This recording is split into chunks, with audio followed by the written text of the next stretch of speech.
Malaikat itu di apa? Malaikat itu kan yo duwe pikiran. Terus iblis yo duwe pikiran. Sing padha-padha pikiran niku ya rada bener iblis.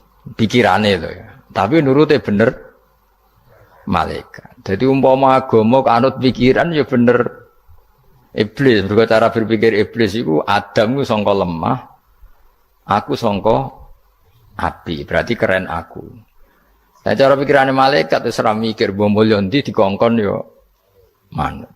Jadi agama ini sanat. Agama ini seorang lagi napa? Sanat. Sakjane cara tauhid ya keberatan. Aku ana istilah Baitullah ya keberatan. Wong Baitullah maknane omahe Allah sing takok. Allah manggon wirdi ning Ka'bah. Jadi kita harus ngikuti ulama. Dikatakan Baitullah itu nama penghormatan. Sesuatu itu mulia, maka disebut Baitullah. Bukan berarti Allah nempat di situ. Mergo Allah ndak butuh napa? Tempat. Jadi itu kan jelimet, Mang. Lagi-lagi yang tahu itu ulama. Masjid ya dikatakan Baitullah. Lah nek misale iki masjidé pangeran, malah nek mbok manani lucu. Masjidé pangeran. Jadi iki tempat sujudé pangeran. Nah, kacau kae. Tapi berhubung wong ora paham alhamdulillah demun iki masjidé pangeran. Jajal maknani bahasa Arab. Iki masjidé pangeran, maknani terjemah. Iki tempat kacau. Baru kayak bodoh ora roh nek iku kacau. Jadi kacau. Ya mulane anut ulama. Jadi darani Baitullah apa dikatakan daleme Allah maknane apa idhofatut tasyrif. Napa idhofatut tasyrif maknane omah sing mulia sampai diistilahno daleme Allah. Kalau dalam ngaji-ngaji ulama itu agama ini dari awal unik. Allah melarang sujud kepada batu. Tapi kita sholat itu madhep Ka'bah. Kemudian juga ada batu. Makanya kita harus menanamkan bahwa semua sujud itu lillahi ta'ala. Dan soal ada arah, ya penting arah. Nggak mau arah madhep segoro kidul, repot. Jadi arah itu mau dipakai kesepakatan untuk menunjukkan kalau kita Muslim, arahnya sujud itu ke Ka'bah. Tapi tetap sujud kita hanya lillahi ta'alanya karena Allah. Nabi nanti takut yang Yahudi, Muhammad, nak langit bumi itu sok ben hancur pas kiamat. Terus manusa sing mati mulai ini Adam sementara tidak kok endi. Jadi kita nak takut ngono mirip so, mirip Yahudi. Nak mirip Sugair apa? Nak mirip Ngamure. Jadi agama ini selalu disoal pakai akal. Jadi agama tanpa akal ya iso berdiri, tapi kalau terlalu bawa akal itu ya repot. Ya makanya tadi itu pentingnya riwayat. Seorang lagi pentingnya apa? Riwayat. Makanya cara Imam Malik itu enggak suka sama agama di logika itu enggak suka. Karena nanti orang yang punya logika terus merasa lebih punya otoritas terhadap apa? Agama. Ya wis sesuai ngono agama iku angel oleh nerangno sampean agama iku. Sampeyan saiki tak bedheki. Nabi Adam diusir kondi. Swarga. Terus swargane Nabi Adam saiki didakoni. Mergo swarga iku luase sak langit bumi. Lah nek iku saiki didakoni ndi wong. Swarga lebih luas ketimbang langit. Kan enggak mungkin sesuatu yang luas diletakkan di yang sempit. So, akhirnya Mu'tazilah enggak percaya anane swarga zaman Nabi Adam. Jadi swarga sing cerita Adam itu tidak sama dengan surga yang nanti arduhas samawati wal ard. Jari ahli sunnah ya sono. Lah ning ndi wis ra roh pokoke ono. Ya itu kan sama-sama nah, terus diterusno wong debat. Ya sudah guys. Nak cara aku wis mlebu sik kok gampang nerangno nek wis bar roh. Secara teori kan gitu, ora roh kok nerangno sak usih. Bro. Ya sudah sampean bu swarga wae lagi apa? Lagi nerangno. Pas aku nerangno kowe ra ning swarga ya wis ra ketemu. Sekono enak nang cangkem elek ngono wis aku ben nerangno kowe ra ning kono ya wis akhire gak. Apa cocokan sampean? Aku tak nerangno swarga lah sing kono ben nerangno neraka. mergo roe neraka. Agama itu unik. Ya karena tadi apa ya? Dari awal agama ini di kaum yakilun, tapi akal yang berlebihan itu ya mengganggu agama. Ya sudah, makanya saya ulang lagi itu riwayat ya. Sebagian ini apa? Riwayat. Inna hadzal ilma dinun fangzuru amman ta'khuduna dinakum. Agama ini ilmu, kemudian kamu harus dari sanad yang benar, ya. Dari sanad yang apa? Dari sanad yang benar. Ya sudah seperti itu. Mana itu kalau setuju model kayak sholat sunat safar tidak harus madhep kiblat terus. Jadi agama ini sudah unik. Misalnya gini, sholat fardu kan wajib madhep kiblat, tapi ada sholat yang nggak usah madhep kiblat, yaitu sunat safar. Misalnya orang di pesawat gini-gini. Karena guling-gilingan, hakikatnya kiblat itu tidak fokus kita namun Allah Subhanahu wa Ta'ala. Jadi memang agama, tapi lagi-lagi itu butuh riwayat. Seorang lagi butuh riwayat. Kalau nggak pakai riwayat terus kok Abu Nawas kabeh.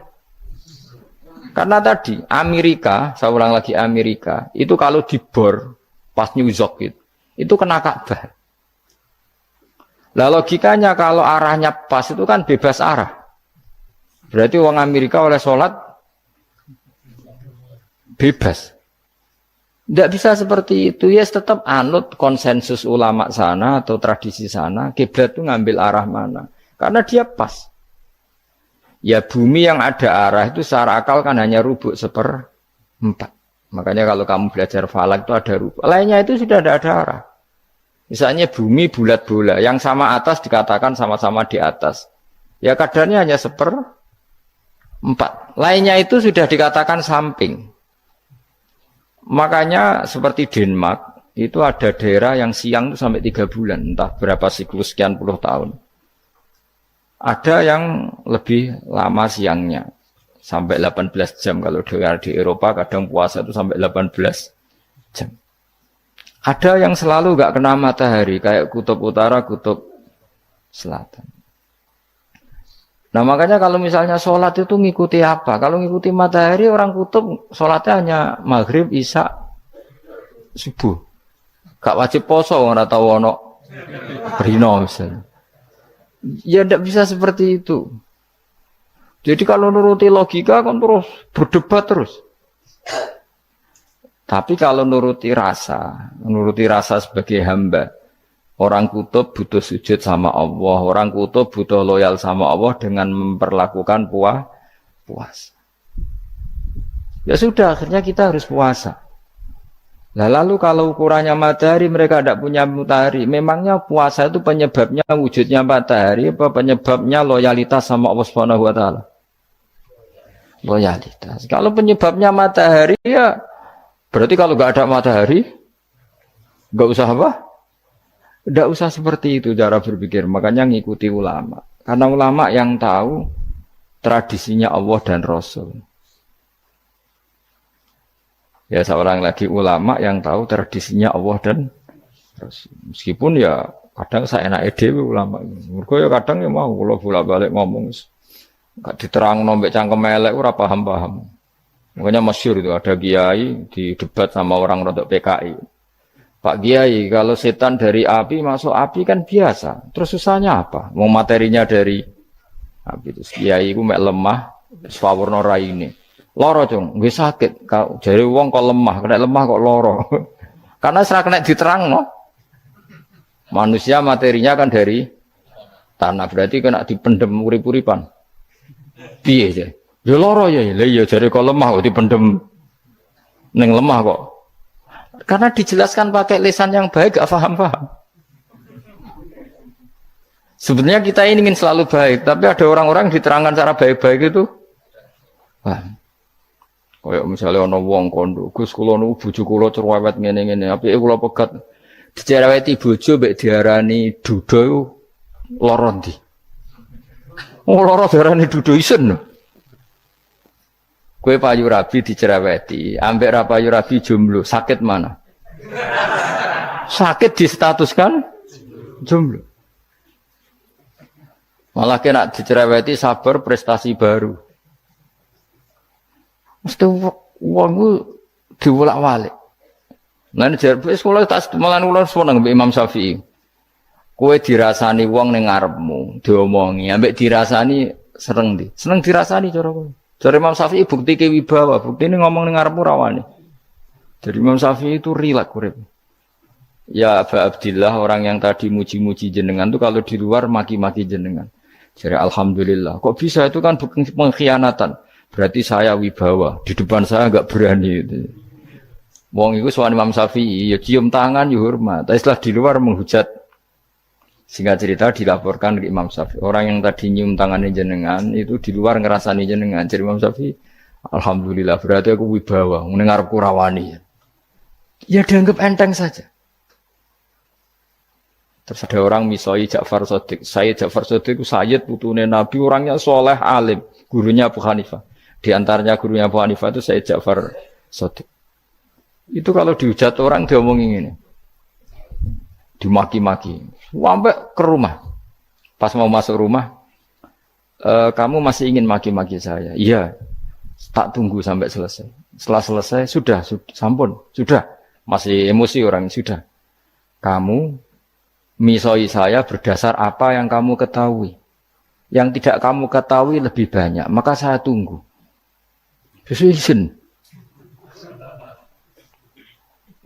sampai. Terus ketika ditanya, kenapa engkau sabar ketika jenengan saya pisui? Orang ini akhirnya tobat, mencium tangannya, mencium lututnya.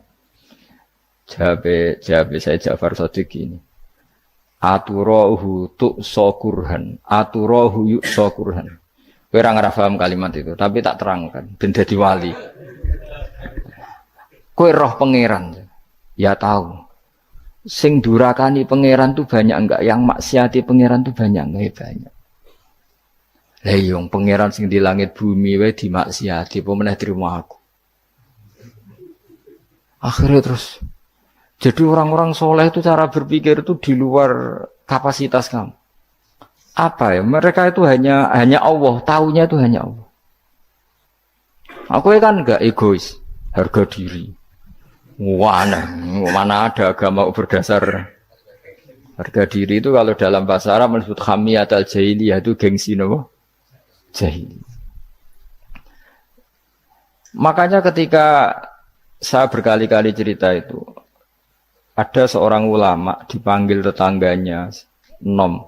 Setelah sampai situ, sudah kembali saya tidak butuh kamu. Setelah sampai rumah dipanggil lagi, sudah kembali lagi sampai 3 kali. Ulamanya tetap ceria, tetap nyaman. Ketika ditanya, kenapa engkau tetap nyaman? Wahai pemuda, kamu itu tetangga saya.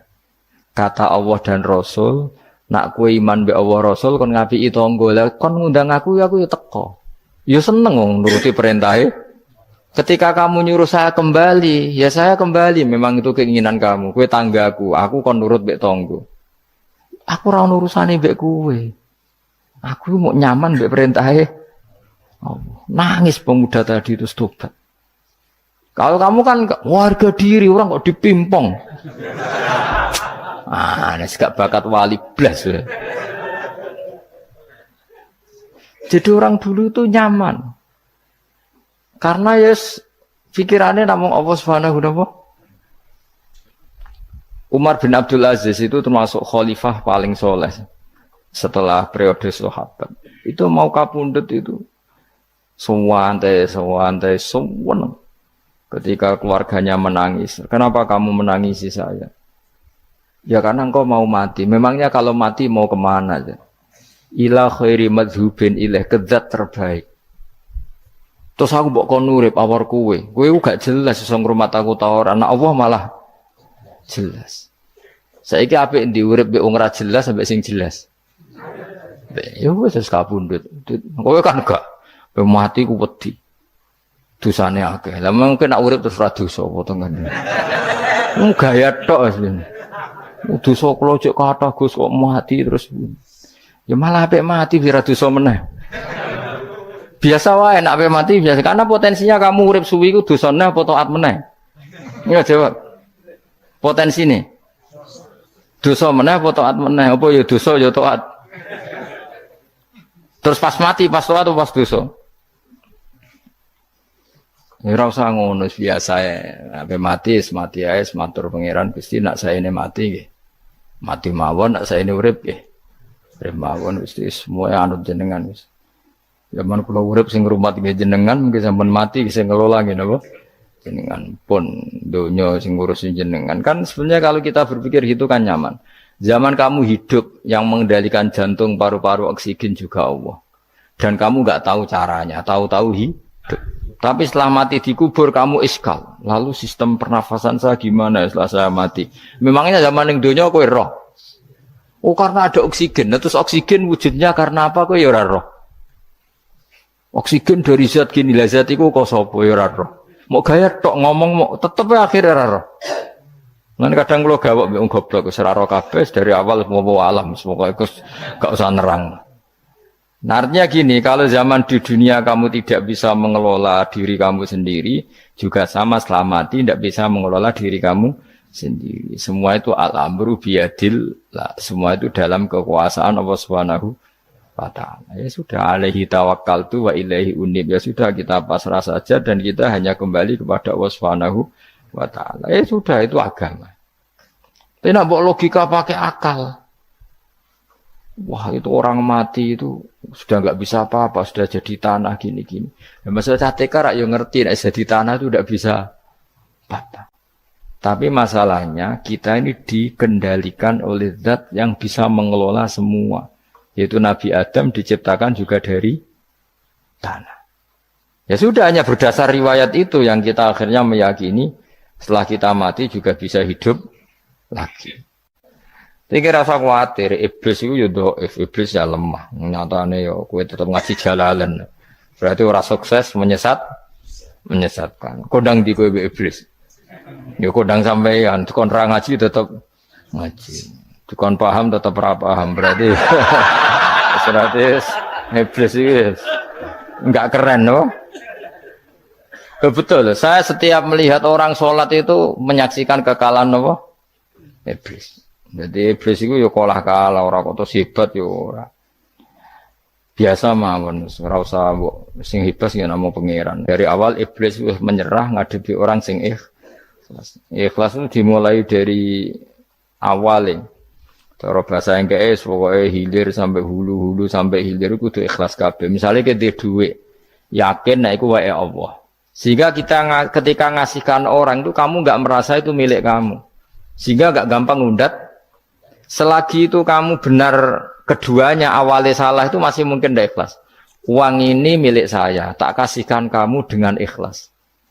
Kalimat milik saya ini menjadikan suatu saat kamu jadi undat-undat karena milik saya. Tapi kalau ikhlasnya dari depan, uang ini milik Allah, ilmunya bahak milik Allah. Terus tak kasihkan kamu juga hambanya. Dari awal kan merasa saya tidak punya apa-apa. Tapi selagi saya ikhlasnya hanya separuh. Ilmu saya tak kasihkan kamu karena Allah, berarti masih potensi enggak ikhlas ya. Jadi kalau ngelatih ikhlas itu harus dua-duanya. Kamu punya uang milik Allah, punya ilmu milik Allah, punya jabatan milik Allah, kemudian kamu kasihkan sesuai perintah Allah, itu lebih mudah ikhlas karena la haula wala quwata illa billah. Selagi masih separuh saja salah, itu potensi berikutnya juga ikut salah. Misalnya aku ngurmat yatim kok ikhlas, duitku tak kena. Kata duitku itu menjadikan suatu saat. Dulu tak rumat loh, saiki jebule lali aku. Tapi kalau alhamdulillah saya pernah digerakkan Allah ngrumat yatim dengan milik Allah juga. Sehingga kita sekedar pernah melakukan ketaatan ini senang. Enggak penting berikutnya anak yatim ini nanti peduli kita apa enggak penting. Yaitu ikhlas ya. Ikhlas itu sesuatu yang semuanya lillahi ta'ala ya, inna sholati wa nusuki wa mahyaya wa mamati lillahi rabbil alamin. Masyhur itu khilafnya ulama. Apakah malaikat itu termasuk umatnya Kanjeng Nabi Muhammad sallallahu alaihi wasallam? Ada ulama yang mengatakan cara pandang Nabi diutus itu untuk mensolehkan yang tidak soleh atau mensolehkan yang potensi tidak soleh. Kan orang itu ada dua, ada yang memang tidak soleh disolehkan. Ada yang potensi tidak soleh. Sebetulnya sudah soleh, tapi potensi juga tidak soleh. Terus disolehkan. Nah malaikat ini kan tidak berpotensi maksiat. Sehingga enggak butuh Nabi. Saya ulang lagi, malaikat itu kan nggak mungkin nggak soleh, selalu soleh. Berarti nggak butuh nabi. Itu cara pikiran Imam Suyuti. Sehingga dia mengatakan Quran itu memperingatkan semuanya kecuali malaikat. Karena malaikat tanpa diperingatkan sudah soleh. Tapi kata ulama yang lain tidak seperti itu.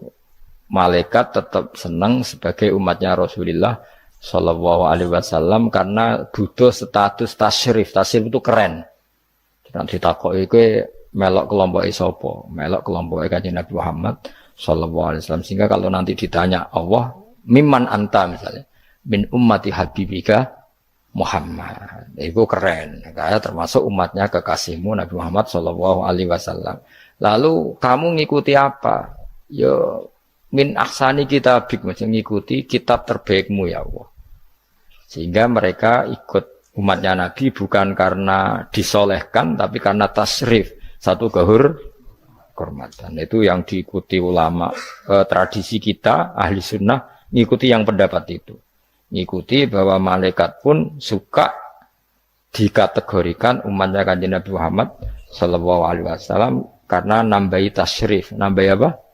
Tasrif. Masyhur itu Imam Suyuti dalam hal ini kita ngikuti ulama mayoritas, bukan ngikuti yang ini.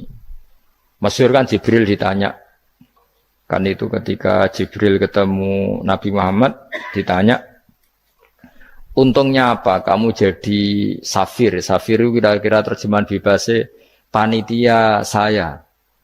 Jibril itu kan ya jauh dari langit turun bumi, dari langit itu kan jauh. Terus kamu untungnya apa? Karena Jibril itu tahu betul peristiwa yang pernah dilakukan Allah.